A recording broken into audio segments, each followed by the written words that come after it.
The next housekeeping item is that we are talking about mental health, like I said, and that can be kind of a personal topic for some people. So if you need a moment, if you need to step away, disconnect audio, please feel free to do so. I will not be offended. It's not like we're talking about anything super deep or gory or anything like that. But again, if you need that time, please feel free to take it. The final thing I have before we get started is that we are going to be using the chat box a fair amount throughout the first half of the presentation. So while I get my slides pulled up, if you guys could let me know what year you are and what you're studying in the chat box, that would be great. It'll let me get to know you guys a little bit better and make sure everyone knows where the chat is. So I'm going to pull up my slides and then let me know what year you are and what you're studying in the chat.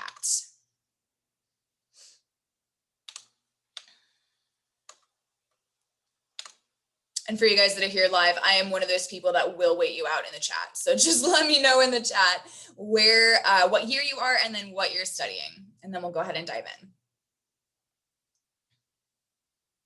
Okay, we have junior neuroscience and computer science, junior neuroscience and English. We got some neuroscience people here. Awesome. I normally get a lot of psych people, not a lot of neuroscience. This is going to be awesome. Thank you guys for participating. Junior astronomy physics, and then there's my psychology. I knew we were going to have one of them here. Perfect. Thanks, guys. So like I said, let's get rid of that. There we go. We are going to be talking about how to safely and successfully support someone you know who's struggling with their mental health and safely and successfully support your own mental health. But before we really dive in, I do want to introduce myself a little bit. Like I said, my name is Jessi Beyer, and I am a speaker and the author of a book called How to Heal, which talks about different natural and integrative trauma therapies that are out there. Like I said, I'm also a speaker. Obviously, that's what I'm doing here. And I work a lot with different college campuses and in various conferences across the country and actually internationally as well. Beyond that, though, I am a trauma and mental illness survivor myself. So not only am I speaking from my professional and educational background, but I'm speaking from personal experience. I've maybe been in your shoes or been in the shoes of someone you love. And so I do get to bring that unique perspective to the table. Finally, I am a University of Minnesota alumnus. And we were the Golden Gophers, which I still think is probably the worst mascot out there. So you guys definitely have me beat when it comes to mascots. Now, I want to start this presentation off with a story. And this story starts with this question. Have you ever eaten chicken off the floor? You're probably like, how does this have anything to do with mental health? But this moment was a very pivotal moment in my story. When I was in high school, I really struggled with my mental health. I was anxious and depressed. I was self-harming, struggling with body dysmorphia and eating disorders. And I was also in a relationship with someone who was also really struggling. It was kind of like we were both on this downward slope, and I was just one step behind him in terms of our mental health struggles. When he decided to open up to me about everything that he was going through, I felt so special. I felt so important. I felt honored that I was the one he trusted to tell all of that to. And I decided to become the bearer of all of his problems. I was responsible for his health, for his happiness, for literally keeping him alive. And I would do whatever it took to make sure that he did that. Now, you can probably guess that that's not the best approach to have when you're supporting someone who's struggling with their mental health. But that's where I was, because I didn't really know any better. One promise that I had him make me in that relationship was that if he did decide to take his own life, he would give me a hug first. Now, this promise had two purposes, the first of which was so that I knew something about it and I could do something to prevent it.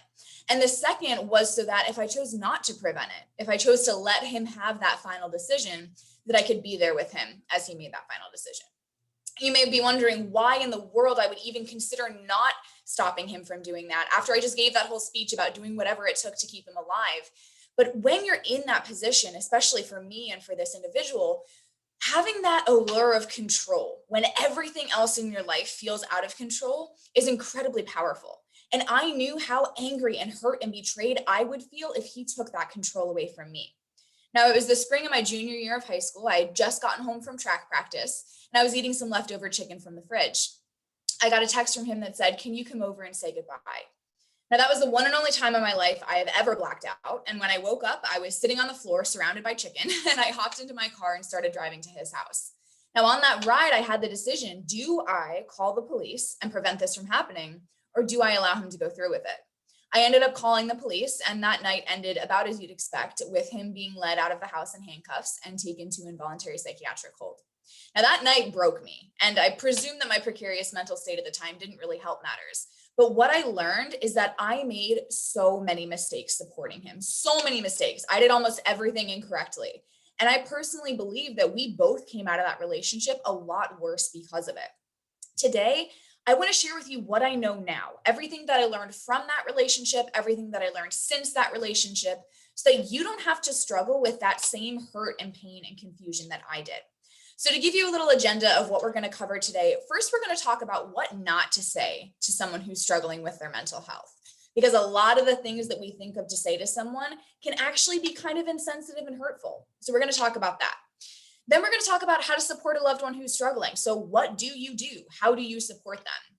And then we're going to wrap it up by talking about how you can support your own mental health, regardless of if you know someone who's struggling with theirs. Now, in the first part of this presentation, it's going to be pretty interactive because I want you guys to get thinking about how hearing the sentences that we're going to talk about could feel as someone who may be struggling with their mental health. So how this is going to work is I'm going to put a sentence up on the screen, and then I want you to think about how you would feel or how you would want to react if you were on the receiving end of that sentence or that statement. Then I want you to let me know that in the chat. Would you feel angry, hurt, dismissed, invalidated, whatever you would feel? Let me know that in the chat so we can kind of have a discussion going on about why these may not be the best things to say. So the first sentence we're going to discuss is, I know what you're going through. So for example, you open up to me perhaps about your struggles with depression, and I say, oh my gosh, I know what you're going through. I went through the exact same thing, and then just kind of launch into the story of what I had been through. How would that make you feel to have that be the response you got after you opened up about something so deep and vulnerable? Let me know that in the chat. You can also let me know as well how you would want to respond. You know, what would you want to say back to me? Any thoughts on this topic of why that may not be the best thing to say? Go ahead and let me know that in the chat.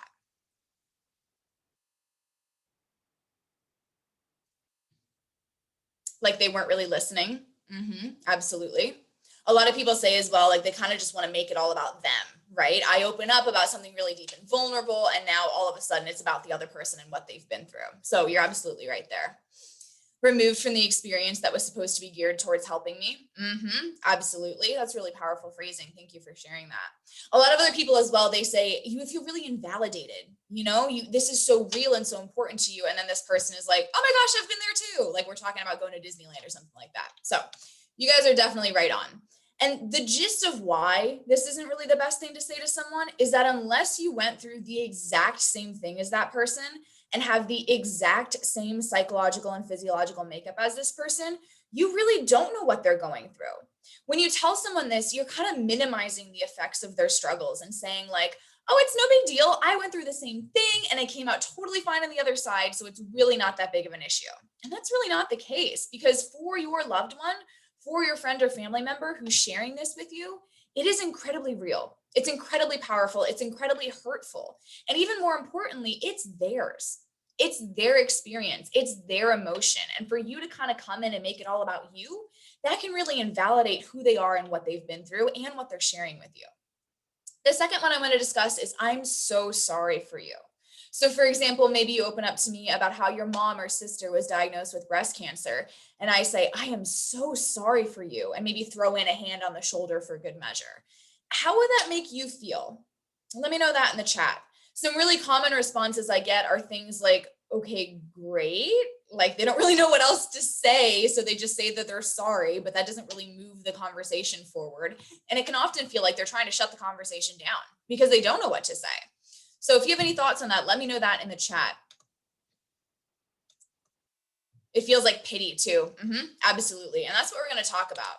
As you can see here, they're a survivor, not a victim. And when you tell someone that you're sorry for them, you're labeling them as a victim and as someone requiring sympathy. When you think of your stereotypical victim, your damsel in distress, it's not a pretty picture. They're kind of weak and defenseless and unable to help themselves and in need of saving. And when you're trying to heal from a mental illness, having that mindset about yourself isn't very productive. The other reason this isn't the best thing to say is that I'm sorry's can become devalued. I'm of the opinion that you should only apologize when two criteria are met. The first of which is that you actually did something wrong. You did an action that caused another person harm. And the second criteria is that you actually have an intent to change your actions. So no matter how powerful you are, and I know that every single one of you is incredibly powerful, you do not have the ability to cause someone else's mental illness. Excuse me. Yeah, you don't have that power, right? You are not that powerful to cause someone else's mental illness, and therefore you cannot change your actions to make sure that it doesn't happen again. And what can happen with this is that if you do just apologize for their struggles or their mental illness, when you do something wrong, when you actually do need to apologize, that apology can seem kind of empty and kind of useless, because to that person, they just think that you apologize for everything because you don't know what else to say and you just kind of want to shut the conversation down. So this is really not the best thing to say to someone. The next one we're going to discuss is it could be worse. Now, some of these get people kind of fired up, and that's 100% okay if you're like, oh my gosh, who would say this to someone? So think about this, for example. Perhaps you open up to me about how you got mugged on your way home from school the other day. And I'm like, well, you're not dead, so I guess it could be worse, right? It's this starving children in Africa argument, the argument that says that because other people have it worse than you really don't have a reason to complain or feel bad about yourself. And if this is a surprise to you, that is not the case. Okay, that is not true. When you tell someone this, you're telling them that their reactions and emotions are over the top and unwarranted, and they're just being super dramatic. It is really, really useless to compare the severity of mental illness. Like, there is literally no benefit that comes from comparing severity of traumas or mental illness. One of my favorite quotes goes like this. It says, the person who drowned in 1 foot of water and the person who drowned in 20 feet of water are both dead.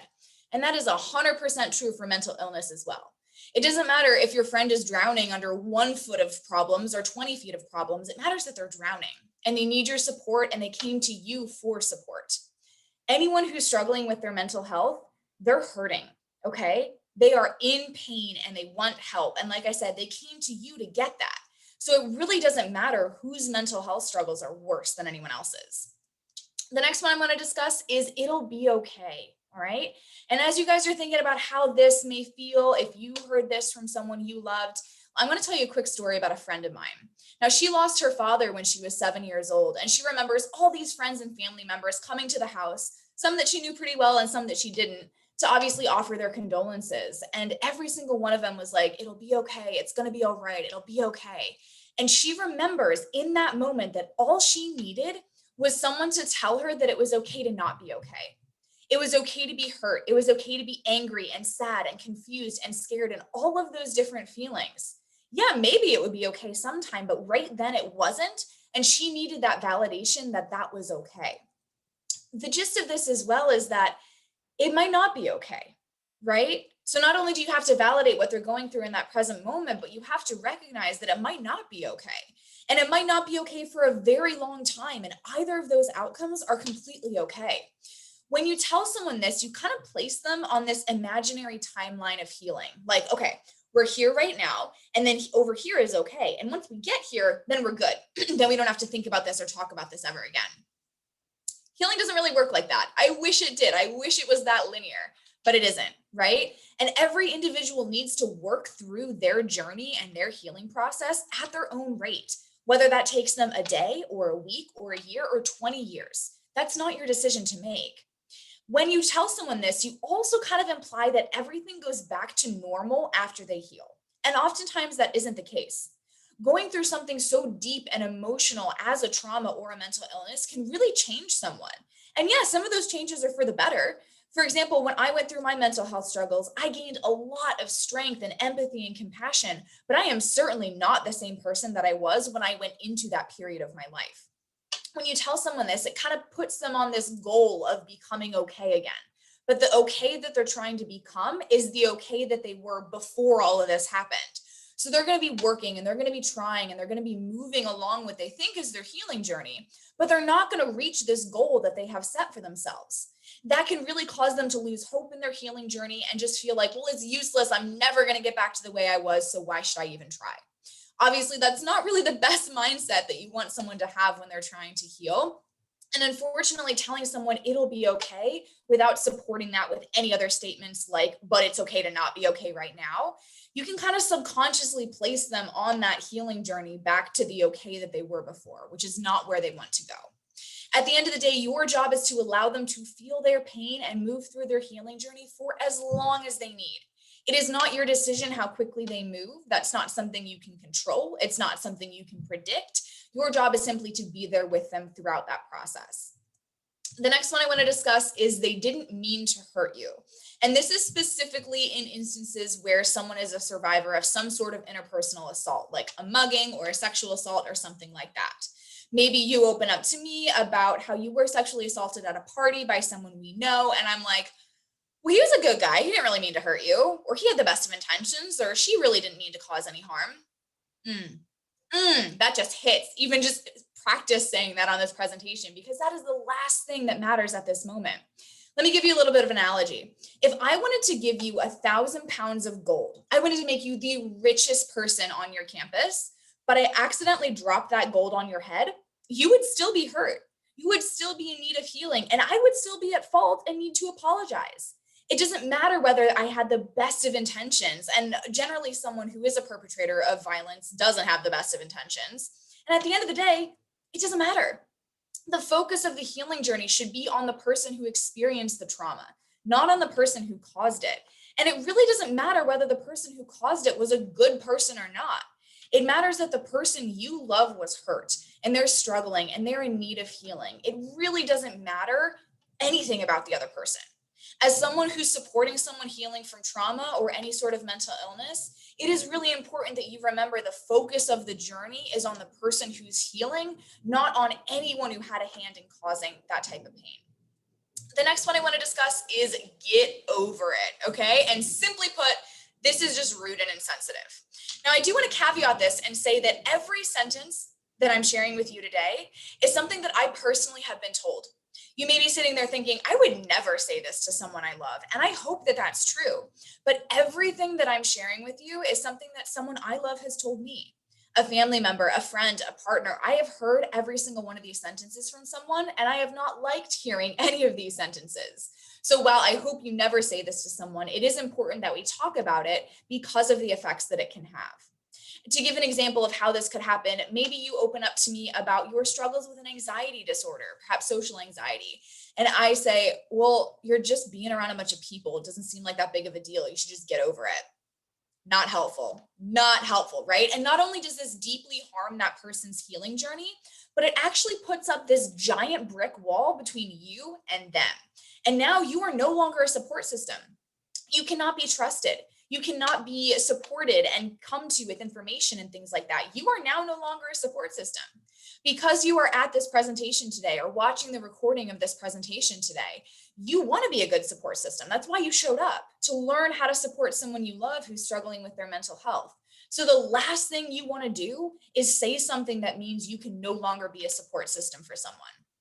When you tell someone this, you're again telling them that their feelings are too dramatic, unwarranted, that they're being over the top, and that they're taking too long to deal with what happened to them or what they're struggling with. I've said this before and I'll say it again. Everyone goes through their own healing journey at their own rate, and you have no way of knowing how far along someone's healing journey they are. So for example, maybe this is an anxiety disorder they've been struggling with for 5 or 10 years before they open up to you about it. And for you to just turn around and say, well, just get over it, that invalidates all of those years of work and time and energy and emotion that they have put into their healing journey, which may make them not want to keep trying because it's already, quote, taken them too long. The second to last sentence we're going to talk about is the idea of really pushing someone to open up about their story. So it's things like, come on, you should really talk about it. It'll feel better once you get it out into the open. Why won't you just tell me what happened to you? It's those types of sentences. And at the end of the day, you don't want to be pushy. I've said it again, and I'm going to say it again, and I'll probably say it about 10 more times throughout this presentation because it is so critical. Everyone processes their struggles entirely at their own rate. And having you sitting there and bugging them and bugging them and bugging them to talk about it could force them to speak before they're ready, or it could just push you away. And again, we're at that same result of you no longer being a good support system for them. When you do push them to take that step, that could be anywhere from really impossible to destructive. Impossible in the sense that they just don't do it. They shut down, they push you away, they don't open up. To destructive in the sense that if you open up too quickly about a mental illness or a trauma and you retell that story too soon, it can actually be re-traumatizing. And again, I'm sure that's the last thing you want to cause in someone that you love. If you find yourself doing this, if you find yourself really curious about what happened and just bugging someone to talk about it, you kind of have to take a step back and ask yourself why. Why am I so curious? Why am I feeling this way? And then evaluate your motives to make sure that they're in line to be a good support system for this person. The next one I want to talk about, the final one we're going to talk about before we move on, is the concept of suggesting different healing methods. So perhaps you open up to me about your struggles with an eating disorder or depression or anxiety or whatever you open up to me about. And I say, well, have you gone on a run today yet? Maybe you should try yoga and this meditation app that really changed everything for me. Now, this is one of the ones where people are like, oh, shoot, I've done this. I've said this to someone before. And so if you have said this to someone before, I'm not judging you or shaming you. You didn't know any better. And you probably had the best of intentions when you were telling someone this. But telling someone this and kind of suggesting healing methods can actually have unintended effects that can be really harmful on someone's healing journey. Your role as a friend or family member in this person's healing journey is not to give them advice on how to heal. It's to be there for them, support them, and love them and sit with them through this journey. If you don't have any sort of formal mental health training, meaning you're not a doctor or a mental health professional, you're not really qualified to give them this advice. And I'm not saying this to say that you don't know anything, but again, there can be some unintended side effects here. Even if you've been through a healing process yourself, even a very similar healing process, there's no guarantee that what worked for you is going to work for them. And you also run the risk of harming their healing process by suggesting a healing method that has a really negative side effect. So for example, there's a woman named Barbara, and she's a dance movement therapist in Minneapolis. She told me this story of a client of hers before he was a client of hers, and he was struggling with some PTSD and trauma. So on the suggestion of one of his friends, he went to this crazy dance party thing that was supposed to release a lot of the stuck trauma in his body. And so he goes, and in the middle of this crazy dance party, he starts having a psychotic break. Now, the people who are leading the crazy dance party, they are not mental health professionals. They couldn't recognize what was going on, nor could they support him. And neither could anyone in the audience because they were not mental health professionals and they didn't know what was going on either. Now, that instance, that psychotic break set him back multiple steps on his healing journey. Now, I'm not saying that everything you suggest is going to result in your friend or family member having a psychotic break or dissociative episode, but to give a more mundane example, a lot of people who struggle with an anxiety disorder, they cannot meditate. It is terrifying for them because they live in this state of heightened arousal. And to get them to calm down and close their eyes and focus on their breath, that is absolutely terrifying to them. And so even something as innocuous as saying, hey, just go try to meditate for 5 minutes. That could be really, really bad for someone who has some sort of anxiety disorder or doesn't feel safe in the world. Let's say that no bad side effects happen, though. This still isn't the best thing to say. Let's say that you do suggest meditation. Let's stick with that example for a second. And this person, they try meditation and they're like, okay, well, I'll give it a shot. So they meditate and they don't really get anything from it. I'm like, okay, well, I just did it once. Let me try it again. So they do it again, still don't really get anything. They keep trying, they keep trying, they keep trying, and they're really not benefiting from any sort of meditative support. Then what they may think is that this thing that was touted as the be all and end all to healing doesn't work for me. So am I broken? Does that mean that I can't heal because this thing that was supposed to work isn't working? Well, if that's the case, then I should probably just give up on healing altogether because it's never going to work for me. Again, the last thing you want to do is dash someone's hope in their ability to heal. And if you do suggest something and it has an unintended side effect, or it just doesn't even work after you said it was the thing that changed everything for you, you could end up dashing that person's hope. So we've talked a lot about what not to say, right? So what do you say instead? You're going to learn in the next section of this presentation that it's really not about what you say, but more about what you do. But I still want to give you a couple suggestions of what you can say if you feel that words really are necessary. The first is my heart hurts for you. And before you're like, Jessi, that is way too sappy. I am never telling anyone this. I want to share with you why this is actually a really good thing to say. So when someone you love is struggling with their mental health, it can be incredibly painful and difficult for you as well. And that hurt and pain is just as valid as the hurt and pain that they're experiencing. Now, of course, you don't want to say this and then launch into a story about, oh, it hurts so much for me and my life is so horrible because you're struggling with this. That's not what you want to do. But when you tell someone this or a variation of this and you mean it, you are acknowledging and receiving and accepting the depth of what they're sharing with you. You are saying, this is true. This is real. This is very, very painful. And I can feel how heavy this is for you. You're acknowledging and accepting and receiving, like I said, all of those things. Because a lot of times when someone does open up about their mental health struggles, it's terrifying because they have no idea how that's going to be received or if they're even going to be believed. So for you to kind of validate that and say, yeah, wow, this is really deep and painful. I see that. That can be really powerful for that person. The other one is perhaps my favorite sentence in the English language, and it is, I hear you and I'm here for you. Now, this does two things. The first of which, I'm here for you, does a very similar thing as the first sentence. It lets this person know that everything they're sharing with you is acknowledged, accepted, received, honored, believed, and all of those wonderful things. And then the second part, I'm here for you, it lets this person know that they have someone on their team. They have someone on their side who is going to be there with them and support them throughout the duration of this healing journey. Now, like I said, it's more about what you do and not what you say when someone you love is struggling with their mental health. So let's talk about a couple different things you can do to support someone. Before we even get there first, we have to make sure that you have yourself sorted out, okay? We touched on this briefly, but let's go into more depth. In order to be a good support system for someone, you have to make sure that your motives are in line. So are you trying to help your friend or family member because you honestly love them and support them and want to be there for them? Or are you trying to support them because you're so curious about what happened with them and what's going on in their head? Or maybe because you want some sort of savior complex like I did when I was in that relationship in high school. If you ask yourself these questions and you find, okay, maybe I am on the wrong side of the line here, there are definitely things you can do. First of all, if the person you want to support invites you to a therapy session with them, absolutely go. A lot of therapists, especially in the natural and integrative fields, will involve key friends and family members in the therapeutic process pretty early on because they recognize how difficult to heal it is when you're in a broken home environment.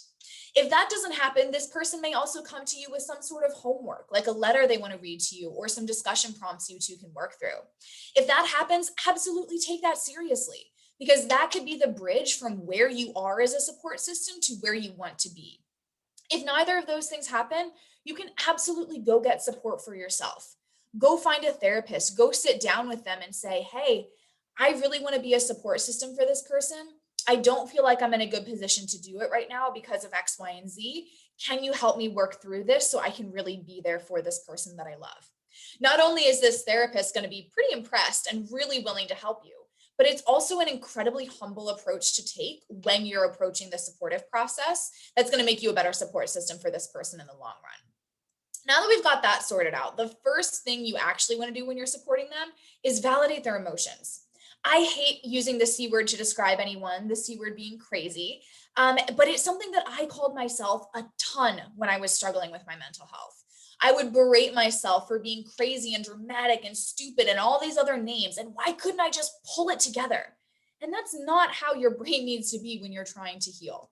Your friend or family member, as they're working through their struggles, they're probably unearthing a lot of memories and emotions that are really, really painful to deal with. And they may feel kind of out of control of their thoughts and feelings and to what's happening to them in daily life. For you to come in and say, hey, everything you're feeling right now is completely okay to feel. You are not crazy. You are not being over dramatic. It is okay to feel what you're feeling right now. That takes so much pressure and judgment and shame off of their shoulders and allows them to redirect that energy into the healing journey. When you are healing, energy shouldn't be focused on beating yourself up. Of course, that's kind of a symptom of some mental health orders, but you don't want to have to focus on that. You want to be able to direct your energy to either not beating yourself up or even telling yourself nice, positive, and constructive things. And for you as the support system to be able to validate their emotions and what they're feeling, that can help them redirect their energy to where it needs to be. The next thing you want to do is continue to treat them as normally as possible. They are still the exact same person you know. They are still your brother, sister, mother, father, friend, whoever that is. They are not broken. Okay, someone who's struggling with their mental health is not weak. They're not about to fall apart into a million little pieces, and they don't need to be protected with any sort of kid gloves and kept away from the hard, cold world that lives out there. Whatever you normally do with that person, continue to do so. Continue to invite them out to social events. Continue your Sunday morning coffee date. Continue complaining about your annoying relationship. Whatever it is that you normally do with that person, keep right on doing it. Now, of course, this is an opportunity for you to kind of step back and examine if there are any toxic habits in your relationship with that person. But in general, you don't want to treat them like they're different. By treating them as normally as possible, you are allowing them to retain a sense of normalcy in their life during a time when everything else feels so incredibly abnormal. That's the power of treating them just like you treated them before you knew what they were struggling with. Now, if you forget everything else that I talk about today, if you remember nothing, if you've been tuned out so far, tune in now and remember this, because the thing that we're going to talk about now is the most important thing you can do for someone on their healing journey. And that is something called holding the space. Let me know in the chat. Have you ever heard of the term holding the space before? Is that something you're familiar with? Is that a term you know what it means? Let me know that in the chat. Okay, we have a no, we don't know what that means. Haven't heard of that. No worries. Got another no. All right. Nope, nope, nope. Cool. Okay, so this is a new concept for you guys. This is awesome. Perfect. So the definition up on your screen right now was written by a woman named Heather Plett, and she's a personal development coach who specializes in holding space for people as they undergo their personal development journeys. She describes holding the space as being willing to walk alongside another person in whatever journey they're on without judging them, making them feel inadequate, trying to fix them, or trying to impact the outcome. When we hold space for other people, we open our hearts, offer unconditional support, and let go of judgment and control. Now, that is such a beautiful definition of what it means to hold the space for someone. So I wanted to share that with you today. You are going to get the recording of this presentation, but if you need to, screenshot this, write it down, whatever you need to do to make sure that this definition stays with you. The other way to look at it is that you have to choose to sit in the dumpster with them, even if you want to climb right out. Now, what does that mean? Well, there's a woman named Sally, and she's an equine assisted therapist from Minnesota. And she told me a story of a time she was playing hide and seek with a bunch of young clients on the farm. Now, this little girl looked at her and she's like, "Hey, Sally, let's go hide in the dumpster." Sally's like, "Okay." So they go and they hide in the dumpster, and it's a dumpster. It's dark, it's smelly, it's gross. It's not a fun place to be. There's something dripping over their shoulders. It's just gross, right? And this little girl looks at Sally and she says, "Hey, Sal, this is kind of like life, isn't it?" And for Sally, that moment hit her so hard because that little girl's life was like that. It was dark. It was not a fun place to be. And she couldn't just get out whenever she wanted to because of her mental health struggles. Now, for Sally, she could have gotten out of the literal or proverbial dumpster whenever she wanted to, because she was not the one struggling with her mental health. And she was also not really the one playing hide and seek. But for her to choose to sit there in the darkness with that little girl and let her know she wasn't alone, she was holding the space for her and doing an incredibly important part in this young girl's healing journey. Now, holding the space is kind of a nebulous concept. It's not like a do this, then do this, then do this sort of thing. But I did want to share with you 8 steps or pillars of holding the space so that you can move forward with a little bit more confidence. The first is trust your intuition. Because this is kind of a nebulous concept, you have to trust yourself that you know how to support someone, and also give the person you're supporting permission to trust their intuition too. The next step is that you don't want to overwhelm them with information. It can be really, really tempting to throw blog posts and pamphlets and podcast episodes at this person all about healing. But the last thing you want to do is overwhelm them and make them think that they have to do 1,000,001 things in order to heal. That could lead to them not doing anything. And again, that's not what we want to do here. Next, allow them to keep their autonomy. They are still the same person. They are still a competent adult, and you do not want to come in and just take over their life. The fourth step, and this is one that I did incredibly poorly when I was supporting the person that I talked about in the beginning of this presentation, is all about keeping your ego out of it. In other words, their failure is not your failure. If they have a setback, a panic attack, a flashback, a trigger, whatever that is not a reflection on your capability of holding the space for them. It doesn't mean that you did it incorrectly. It doesn't mean that you didn't love them enough. It just means that it was their journey and it was time for them to take a step back or go through a little loop-de-loop. That is all that it means. Don't make it about you. The next part, and this is kind of the essence of what it means to hold the space for someone, is make sure that you create a safe space for them where there is absolutely no judgment, shame, or criticism.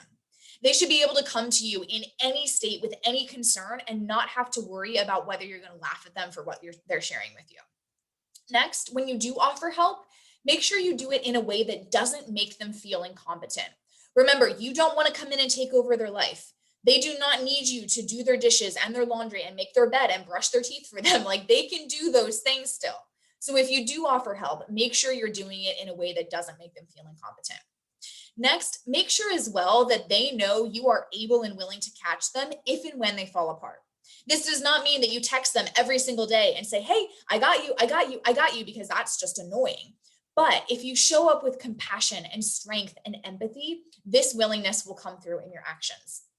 Finally, allow them to make their own choices, even if they're different than the choices you would make. So for example, if they want to eat a different diet, if they want to exercise in a different way, if they want to go to a different type of therapy than you would, that's their choice. That's not for you to make. Now, the caveat here, of course, is that if it is any sort of dangerous addiction or life-threatening situation, please step in. Please do not have the same deliberation that I did in the story I told at the beginning. But in general, you need to allow them to have that control over their life, okay? Now, for the third part of this presentation, we're going to talk about how you can support your own mental health. Like I said, when someone you love is struggling, that can be hard for you too. But regardless, especially in the year that we just had last year, mental health and mental illnesses are going way up, which means that we need to talk about how you can take care of yourself as you're supporting someone else, but also just in general. Now, the first thing that I want to talk about is how you can tell your loved ones how to support you, okay? Yes, send them this presentation, sit them down in front of this and say, hey, pay attention here. But if you want to have a conversation with them, you need to understand that they're not mind readers. They don't know what you need. As much as I wish that people could read my mind and I wouldn't have to tell them what I need, that's not how people work, okay? They are going to do their absolute best to support you, but they're going to do something wrong. They might do something that you don't like, that isn't helpful, and you need to have a conversation with them to let them know what didn't work. So there are 3 simple steps to this conversation. The first of which is you thank them for their efforts. You want to start out with something positive so this person doesn't feel attacked and get really on the defensive. So start with, hey mom, I love how much you care about me and I'm so thankful that you want me to heal as much as I do. Okay, check. Number 2, tell them what's not working. So mom, as much as I love that, unfortunately, bugging me to go to therapy really isn't helping me right now. You need to be very clear about what they're doing that is not working. Okay, that needs to be crystal clear. The third step is you need to tell them what to do instead. So instead, mom, could we make sure that we have coffee together every Saturday morning so I can talk to you about what's going on in my life? When you give them something concrete to do instead, they're actually going to know what to do and they're going to do it. If you didn't give them that, if you just said, mom, this isn't working, then your mom is going to be like, okay, I'm sorry, but what do I do instead? Then she might try to do something else and that might not work. And then you just kind of get stuck in this loop of not being supported and both of you are frustrated and it's not a fun place to be. But by having this 3-step conversation, you're going to help her help you or help whoever it is help you. And you're going to get the best level of support based on what you know that you need. You also need to recognize that some people are not able or willing to support you. They may not think that mental illness is a real thing, or maybe they're just so deep in their own struggles, they can't see where you are. And that's okay. You kind of just got to let those people go. You cannot force someone to change their mind or support you if they're really not willing to. The other thing you can do is get support for yourself. I've mentioned this a couple times, but first, make sure that someone is holding the space for you. This is not a one and done. It's not like I hold it for you and then we're done. I hold it for you, someone holds it for me, someone holds it for them, someone holds it for them, until we have this whole network and chain of people who are all supported by people they love. Next, do not be afraid to go to therapy. I think every single person on the planet could benefit from therapy regardless of their mental health status, but especially if you're struggling, you definitely want to get that extra level of support. You may be asking though, how do I know what type of therapy to go to? How do I find a therapist in those fields? Let's talk about that really quickly. I'm going to share with you 10 different types of therapy that you can go to, as well as how to find therapists in those fields. First, talk therapy. Talk therapy is pretty much what everyone thinks of when they hear the word therapy, and it's oftentimes things like dialectical behavioral therapy, cognitive behavioral therapy, and other forms of talk therapy. Psychology Today has an incredible database of therapists on their website, and you can sort them by specialization, by gender, by age group, by what insurance they take. So that's a really, really great place to start if you're considering a pretty traditional form of therapy. The next type I want to talk about is EMDR, which stands for eye movement desensitization and reprocessing. What EMDR does is it uses bilateral stimulation, which is the therapist waving their hand back and forth in front of your face, to reprogram incorrectly stored memories, particularly trauma memories. Therapists in this modality can be found at EMDRIA, which is the International Association.org. And again, they have a great searchable database of their therapists there as well. Next is craniosacral therapy. And despite the picture, this is not massage. Craniosacral therapy involves the laying on of the hands of the practitioner, the application of very, very light pressure in order to feel where this energy is stuck up in your body, and then using that light pressure to activate the body's natural healing mechanisms, the same mechanisms that heal cuts and bruises and broken bones, in order to release that stuck energy and help you work through whatever it is that you're struggling with. There is no one certifying body for craniosacral therapy, but there is a database of practitioners at iahp.com. Again, a searchable database. And then a lot of chiropractors also incorporate this into their work. So that could be another place to start. Next is mindfulness and meditation. And I know I kind of gave them a bad rap earlier in this presentation, but they can be incredibly powerful healing methods for the right person. In terms of mindfulness and meditation, the goal is not to sit there and go for an hour. The goal is actually to train your brain to come back to center on command, so that when you do have a panic attack, a trigger, a flashback, something like that, your brain, just like a muscle, is already primed to come back to the present moment. It helps recovering from those types of episodes and makes them a lot easier. There isn't a certifying body for mindfulness and meditation, especially because there's so many different types. So I would just look for your standard mental health credentials, your LPCs, LCSWs, MDs, PhDs, and people like that. And then just inquiring about if they offer mindfulness and meditation in their therapy programs.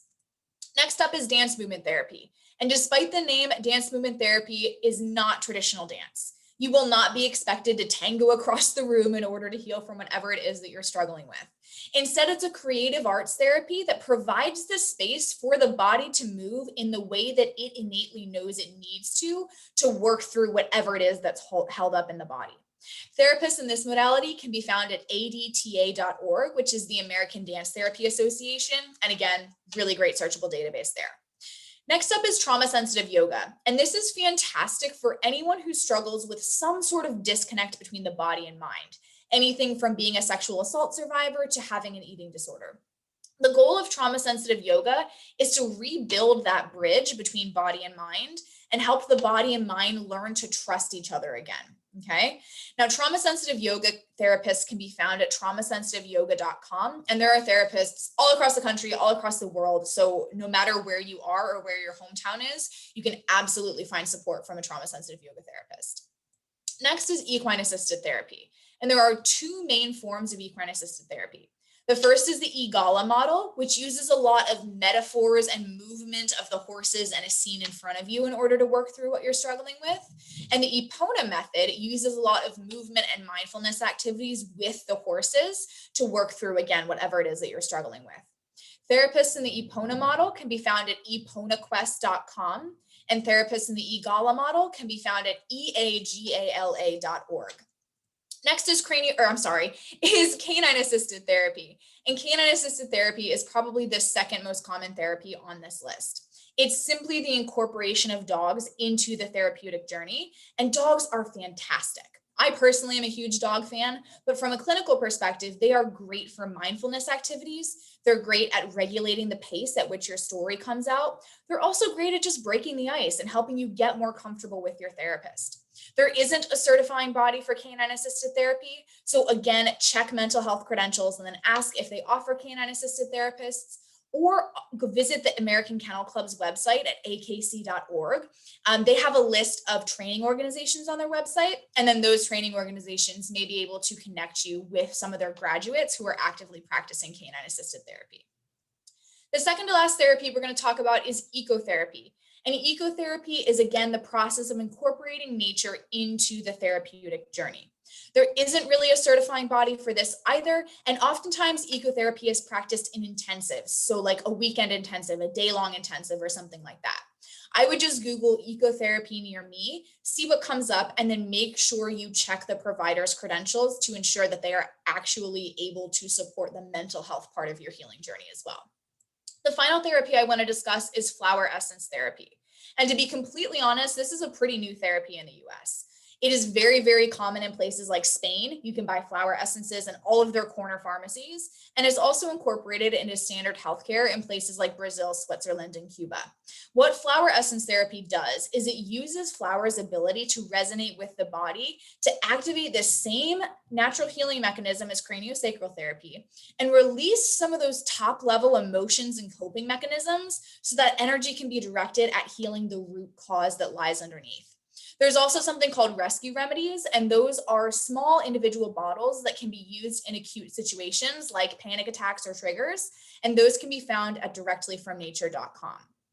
Now, to recap everything we've talked about today before we move into Q&A, we talked about what you shouldn't say to someone who's struggling with their mental health and how some of the things that we think of to say can actually be kind of hurtful or maybe have unintended consequences. Next, we talked about the fact that they're still normal, so validate their emotions and treat them as normally as possible.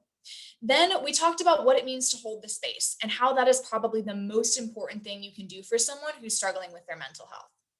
Finally, we talked about you and how to take care of you in terms of different therapies and types of therapy that you can go to, as well as what it means to actually ask for what you need from your loved ones who are trying to support you. Now, we are going to have a Q&A session like I mentioned, but I did just want to thank you for your time and attention today. I am so grateful that you chose to spend your evening and afternoon with me and learning about mental health. And as we move into this Q&A session, I recognize that there may be some questions or discussions that you want to have that you may not want to do publicly. So if you want to have a more private conversation, you are more than welcome to email me or direct message me on Instagram, and I would be happy to have those conversations with you. If you would like a copy of my slides as well, as I know we went through a lot of information pretty quickly, you're more than welcome to email me and I'd be happy to send you those as well. With that being said, I am going to pull up the chat. So if any of you have questions in the chat, if any of you have questions, please feel free just to post them in the chat and I would love to answer them. If you want to ask a question privately as well, you can also just send it directly to me. You don't have to send it to everyone, and then I won't read your name out if that's something that you want.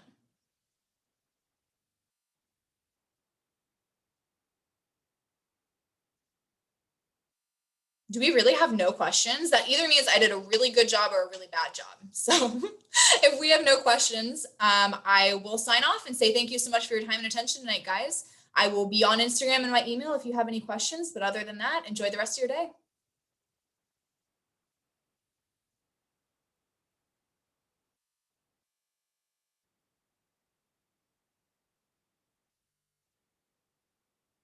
Of course, Cameron, I'm glad you found it useful. Thanks for being here. Yes, Tori, you're so welcome. Thanks for being here as well.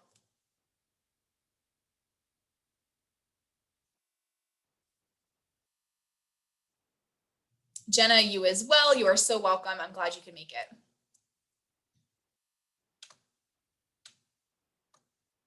Riley, you too. You were one of the ones who was here in the very beginning, so thank you for being here.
Jenna and Veronica, I see you guys are still here. Did you have any questions you wanted to ask or anything you wanted to talk about?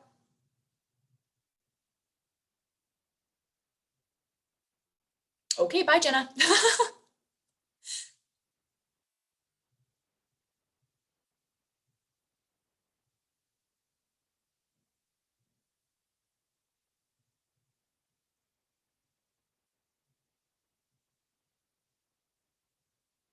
All right, then. I will sign off then. Thank you so much for having me, Lauren. I appreciate working with you, and I'll shoot you an email to follow up as well. Have a good night, everyone.